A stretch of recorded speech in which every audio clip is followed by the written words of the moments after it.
constatez-vous, dans vos statistiques, un engouement particulier pour les maisons en Île-de-France?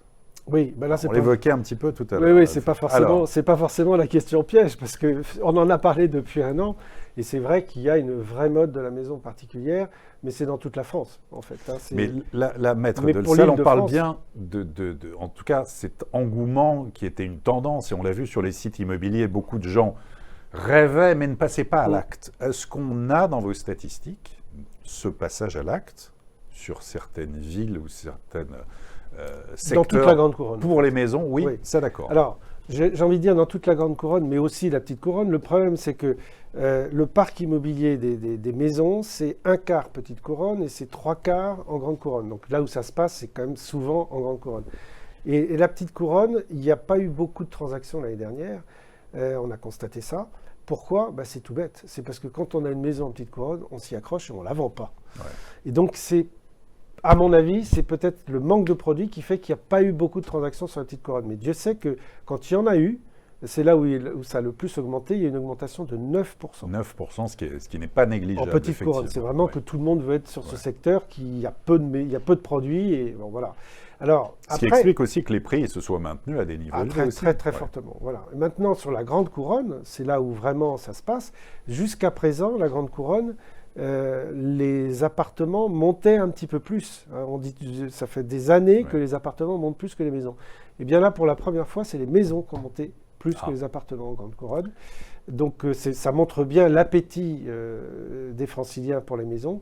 Et c'est là où il y a eu le moins de baisse de transactions. On n'en a pas du tout parlé de ces volumes de transactions qu'il y a eu en 2020, mais il y a eu un vrai dynamisme même par rapport à 2019, ça a été plus dynamique. Alors les chiffres sont négatifs. Alors que le contexte était vraiment particulier, justement. Et oui, mais parce qu'en fait, il n'y a jamais eu autant d'appétit pour la pierre.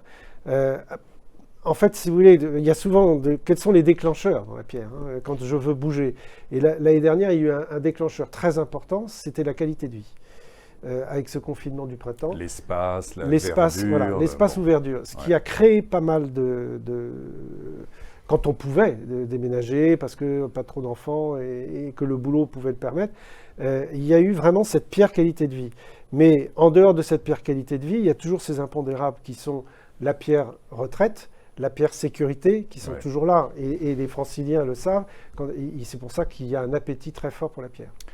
Mais pour bien répondre à Jérôme qui dit si oui, où, est-ce qu'il y a des secteurs qui ont vu justement plus de transactions sur les maisons? Oui, c'est vraiment toute la Grande Couronne qui a monté.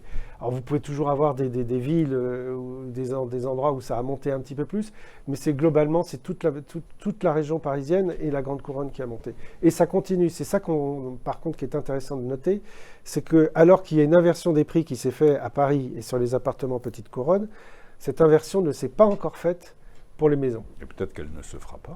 Et peut-être qu'elle ne se fera pas si vraiment ce courant continue. Parce que vous savez que normalement, les prix des maisons, il y a un cycle dans l'année. Toujours, on veut chercher au printemps, donc dans pas longtemps, là, dans 2 mois, tout le monde va chercher une maison.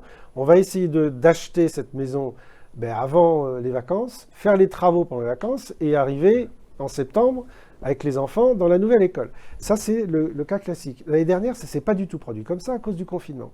Et donc, il y a eu un décalage de 2-3 mois, ce qui explique pourquoi il y a eu autant de transactions au dernier trimestre. Il y a eu un 4e trimestre extraordinaire. Mais pour autant, d'habitude, il y a toujours un moment où la maison, non, on ne va pas la visiter, c'est souvent en automne ou en hiver.